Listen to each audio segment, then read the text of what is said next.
Un cordial saludo, espero que estén muy bien. Hoy vamos a resolver tres preguntas básicas. La primera, ¿por qué nos hemos matado en Colombia desde el siglo XIX hasta nuestros días? ¿Han visto ustedes que en toda la historia republicana se ha mantenido una constante que se llama polarización? Inicialmente se polarizaban los seguidores de Simón Bolívar y de Francisco de Paula Santander. Pueden ver ustedes que hemos tenido 8 guerras civiles declaradas en la era republicana y que hay un debate que también lo vieron ustedes en el canal 2 de Cali, de si lo que se ha llamado violencia con V mayúscula tras el magnicidio a Jorge Eliezer Gaitán, lo que se ha llamado la guerra contra las FARC, contra las guerrillas por parte de los gobiernos de turno, o incluso el estallido social de 2021, pueden ser considerados guerras civiles. Y también hay otra pregunta: ¿hasta qué punto es terrorismo de Estado, genocidio o guerra civil? ¿O hasta qué punto los grupos al margen de la ley han gozado de un estatus de beligerancia que les permita ser reconocidos como actores armados y no como terroristas? Y son muchas preguntas que vamos a tratar de resolver en este curso. Pero inicialmente pensemos en las causas y en las disyuntivas de las guerras civiles. El historiador Luis Javier Ortiz tiene una teoría muy interesante que es comparable con esta del canal 2, que se llama la teoría de las 3 eres. No erres, sino eres. Que en Colombia nos hemos matado por las 3 eres: por religión, que yo lo llamaría fanatismo religioso; por riqueza, por pelear tierras, capital y demás; y por regionalismo, algo que ustedes ven muy común en las guerras del siglo XIX.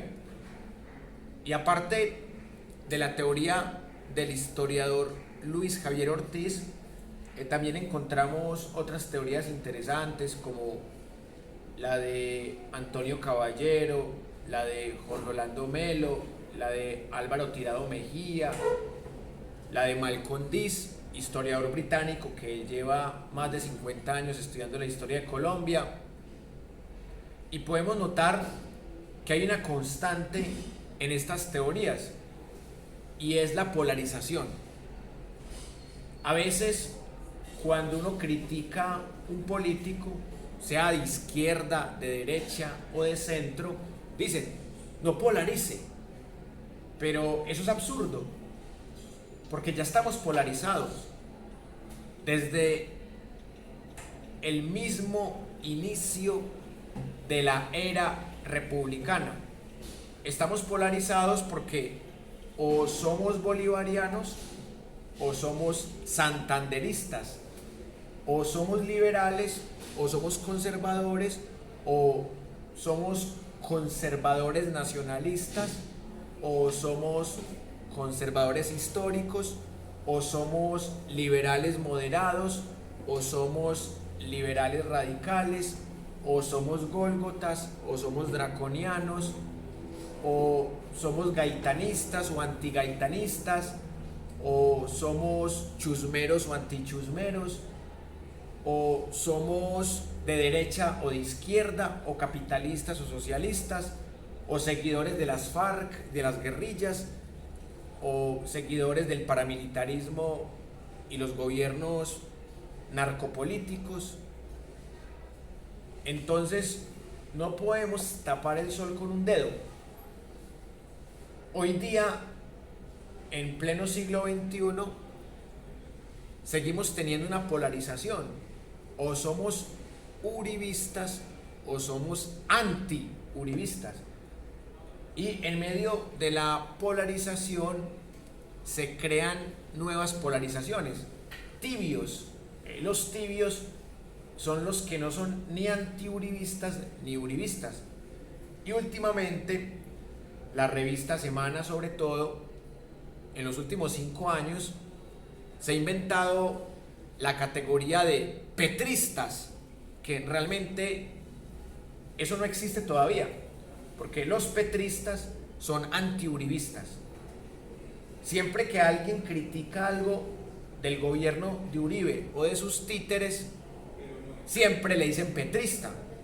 Entonces, también está, desde el punto de vista semántico, la explicación de cómo se construye al enemigo interno, que es otra cosa que vamos a estudiar aquí con profundidad, la doctrina del enemigo interno. O sea, siempre hay que tener un enemigo interno para justificar la guerra. Entonces, era muy fácil en el siglo XIX que hubiese un enemigo interno. Inicialmente eran los españoles. No comparto llamar la patria boba una guerra civil, porque realmente no había patria. Pablo Victoria, que lo estudiamos la clase pasada, el historiador de derecha conservadora, hispanista, Pablo Victoria decía que la patria boba y la independencia de España como tal eran guerras civiles, que porque ya había una identidad nacional. Yo no lo veo así, yo tengo diferencias con esa interpretación. Yo lo veo como una guerra antiimperialista que lamentablemente terminó favoreciendo a otro imperio que en su momento fue el Imperio Británico. El mayor beneficiario de la independencia de España, de que España perdiera estas colonias, fue el Imperio Británico, que tuvo un control de más o menos el 82% del comercio. Entonces fue dejar de depender del Imperio español para empezar a depender del Imperio Británico. Eso fue lo que hizo Simón Bolívar, entregarle estas tierras, estas 5 nuevas naciones al Imperio Británico. Y así Simón Bolívar les pagó el favor político de los 6.000 mercenarios británicos que ayudaron en las batallas del Pantano de Vargas y de Boyacá. Y por otro lado, vemos que desde la Constitución de la era republicana, que se legalizó con la Carta de Villa del Rosario de Cúcuta en 1821, se crea una república que es una republiqueta, una república fallida, una república con un falso igualitarismo. Vamos a quitarle tierras a indígenas para que seamos todos iguales. Una expropiación. Sigue habiendo esclavitud, a pesar de que se declara la libertad de vientres. Y por eso, más adelante, vamos a tener guerras, sobre todo la de 1851, para abolir la esclavitud. Y esta republiqueta fue una dictadura de Simón Bolívar, y Santander se convirtió en ese rebelde. Después de ser vicepresidente de Simón Bolívar, Santander se dio cuenta que Bolívar había montado una monarquía, una autocracia nueva, que Simón Bolívar era sanguinario, dictador, genocida, que había aniquilado a más de 500 pastusos, que había cerrado el Congreso, que se había declarado presidente vitalicio, es decir, dictador de Bolivia, dictador del Perú, dictador de Colombia, que inventó Bolivia como un país a su imagen y semejanza, que él estaba entregando el país a los británicos. Y Santander quería un régimen federalista, no tan centralista ni tan dictatorial. Y de ahí vienen las peleas de Bolívar y Santander. Pero la historia patria nos engaña, y lamentablemente el filósofo de Envigado, Fernando González, se presta en estos libros para falsificar la historia patria. Miren nada más cómo se titula este libro: Mi Simón Bolívar. O sea, empieza a crearnos y a recrearnos, porque ya estaba creada, una historia de idolatría por el dictador Bolívar. Mi Simón Bolívar. En cambio, cuando escribe este libro sobre el otro, Santander, no dice mi Francisco de Paula Santander, dice Santander. Y acá el filósofo de Envigado nos pinta a Santander como un traidor al libertador. Y ni Santander era traidor, ni Bolívar era libertador, pero a través de la filosofía histórica dominante nos crean ese engaño. Por fortuna está esta excelente biografía, la mejor que se ha escrito sobre Francisco de Paula Santander, que tiene 1162 páginas. Esa señora Pilar Moreno de Ángel se dedicó toda su vida a tumbar los mitos de la historia patria, documentándose con sensatez, sin fanatismo, y acá le da unas cachetadas intelectuales al filósofo de Envigado, Fernando González, y le dice: no señor, ese Santander que usted pinta es falso, ese Simón Bolívar que usted pinta también es falso, ni Bolívar era bueno, ni Santander era tan malo. Y ahí es en donde algunos intelectuales como William Ospina, como el profesor Juan Guillermo Gómez García, empiezan a resemantizar de la misma manera o de otras maneras la figura de Bolívar. Por ejemplo, aquí está el libro de William Ospina sobre la Carta de Jamaica. La clase pasada vimos que William Ospina no sirve para ser historiador. Como literato lo hace más o menos bien, como politiquero es bastante sospechoso porque votó por Rodolfo Hernández y ahora es candidato en el Tolima de Rodolfo Hernández.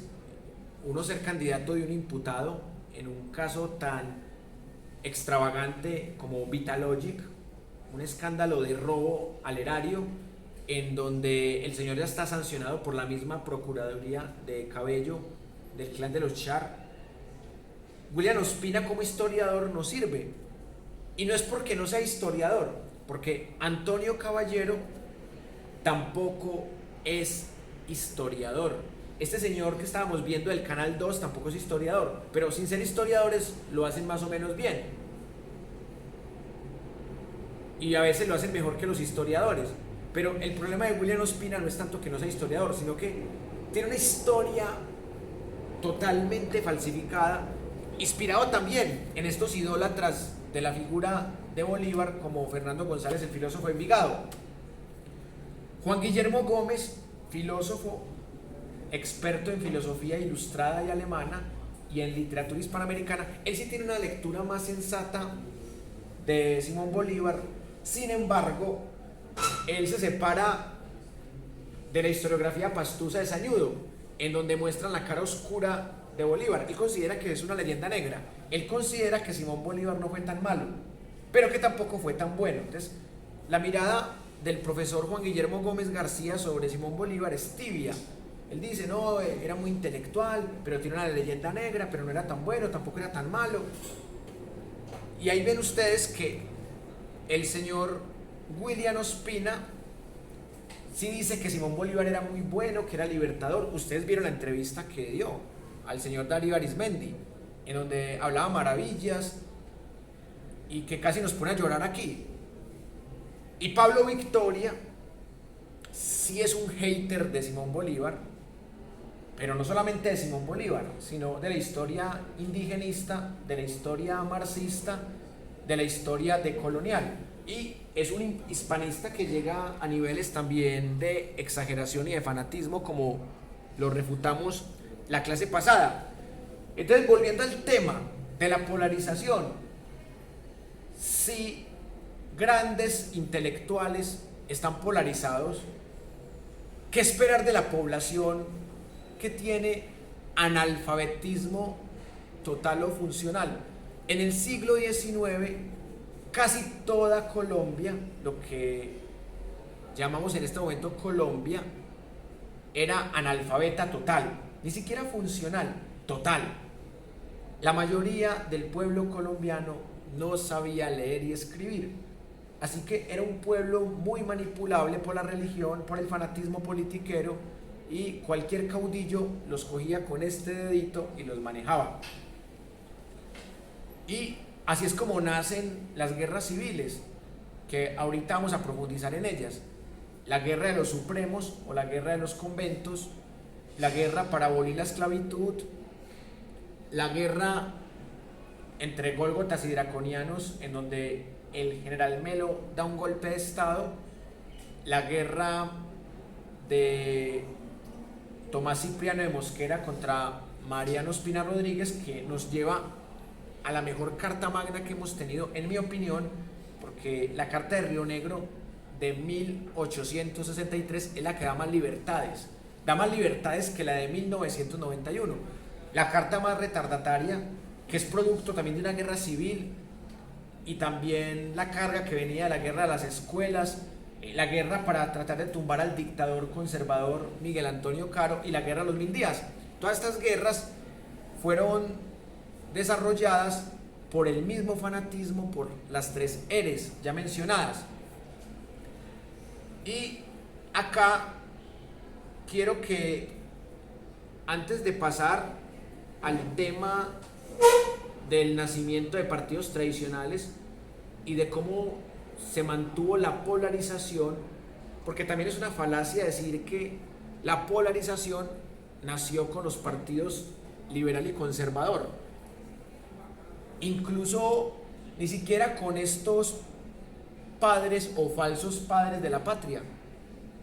Desde que estábamos como colonia española había polarización, porque la polarización es parte del ser humano, es algo inherente al ser humano.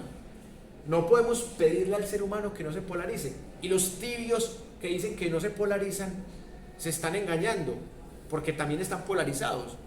Si yo digo que no soy ni uribista ni anti-uribista, también estoy polarizado. Estoy polarizado en una posición de tibieza que muchas veces favorece al dictador.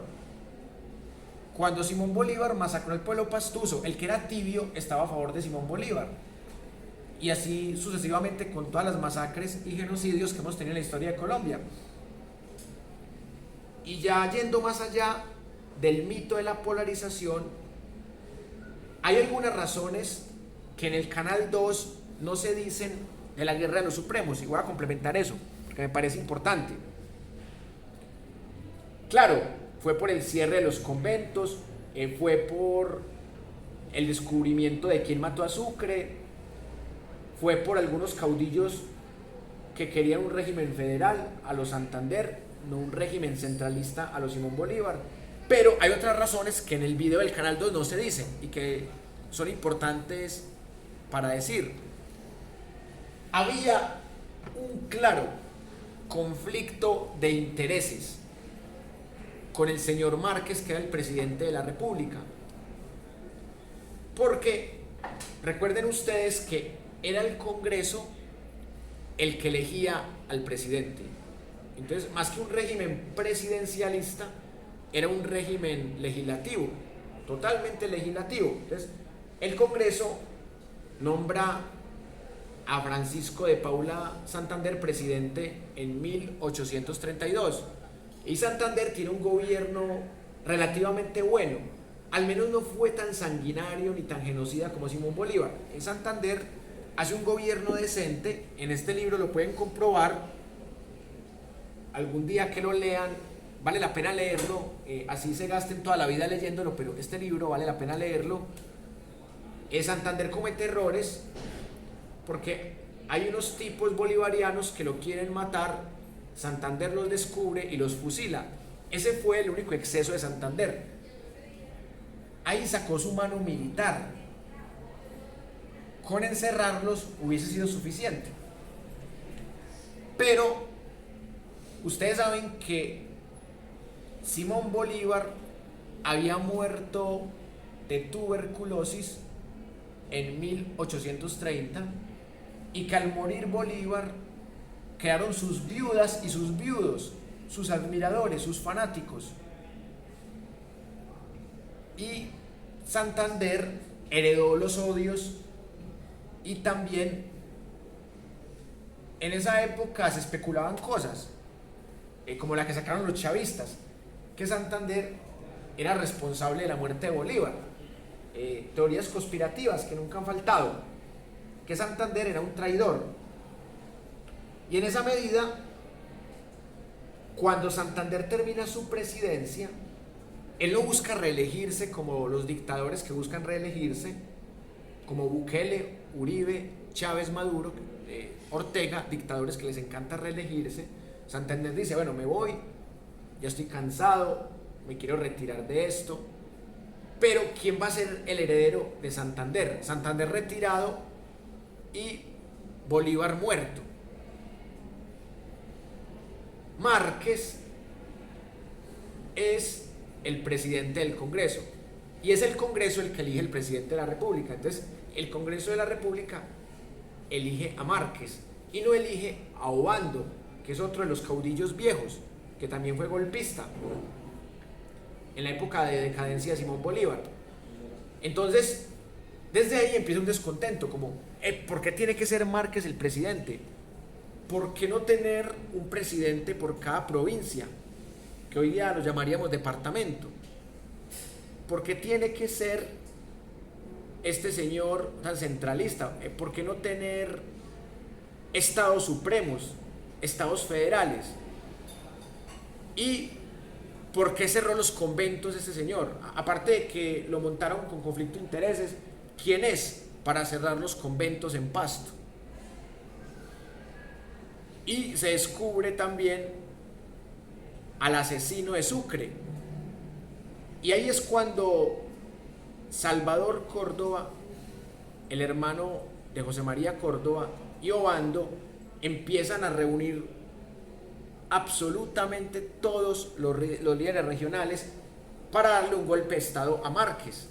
Y ahí se nace en 1839 la Guerra de los Supremos, una guerra que dura casi 3 años, una guerra que no fue muy documentada, lamentablemente. Si no fuera por el diario de la señora Nisser, sabríamos mucho menos de esa Guerra de los Supremos, pero ella cuenta detalles desde su perspectiva, y es interesante ver cómo es el gobierno el que gana la guerra. Si ustedes notan, todas las guerras las ganaron los gobiernos, no las guerrillas. Solo una la ganó una guerrilla, que fue la de Tomás Cipriano de Mosquera, que ahorita más adelante hablaremos de esa guerra, que algunos dicen que empezó de 1859 a 62 y otros dicen que no, que empezó de 1860 a 1862. Ahí está el debate, pero esa es la única guerra que ha ganado una guerrilla en Colombia. Netamente una guerrilla. Por ejemplo, si hubiese habido una guerra civil en el 89 y el M-19 le ganara la guerra a Virgilio Barco, pues bueno, hubiera dicho, bueno, Petro se montó porque la guerrilla del M-19 le ganó la guerra al gobierno de Barco. Pero Petro ganó con votos. Pueden decir que Petro fue guerrillero, sí, fue guerrillero, pero Petro ganó por vía electoral, pacífica, democrática. Tomás Cipriano de Mosquera ganó esa guerra, cambió la constitución y tumbó a conservadores centralistas, y esa fue la única guerra que ganó una guerrilla en Colombia, una guerra literal, porque si hablamos de guerra de cuarta generación, el pacto histórico le ganó una guerra de cuarta generación al uribismo hace un año, montando a Petro presidente y dejando de segundo a Rodolfo Hernández. ¿Y qué consecuencias trae la Guerra de los Supremos? Simplemente que Márquez se debilita, gana la guerra pero queda debilitado, es un triunfo pírrico. Y varios caudillos que participaron en esa guerra terminan siendo los nuevos presidentes, entre ellos Tomás Cipriano de Mosquera, que hace la misma de Juan Manuel Santos, se cambia de bando, aparentemente, porque Santos traicionó al uribismo que lo eligió. Y Tomás Cipriano de Mosquera, que luego también Rafael Núñez lo hace, traiciona a los que defendían el estatus religioso, porque en esa época no existía todavía el Partido Conservador, pero lo que luego sería el Partido Conservador es lo que traiciona a Tomás Cipriano de Mosquera, y también se vuelve federalista, o sea, se vuelve federalista y se vuelve laico, y luego termina ganando otra guerra civil de la que hablaremos más adelante. Otra consecuencia, y la última que quiero comentarles, que la Guerra de los Supremos mostró que, a pesar de que murieron en el 30 Simón Bolívar y en el 40 Santander, los odios se mantuvieron. Y eso puede que pase en Colombia en el siglo XXI. Puede que se mueran Uribe y Petro y los odios se mantengan. Porque es que los odios no son de los caudillos en sí, son de los seguidores de los caudillos. Vean, los caudillos se reúnen, toman café, se dan la mano, pero los seguidores de los caudillos se pueden coger a insultos, en algunos casos a patadas, a golpes y a sombrillazos, y en otros más graves se pueden coger a bala. Va a llegar un momento en que empiecen a darse bala si se fanatizan más. Y por eso es importante que pensemos nuestra historia siempre desde fuentes de la época, fuentes recientes, pero aplicando principios de lógica, de pensamiento crítico, porque así hallaremos la verdad de los hechos, una verdad que se puede cantar a gritos,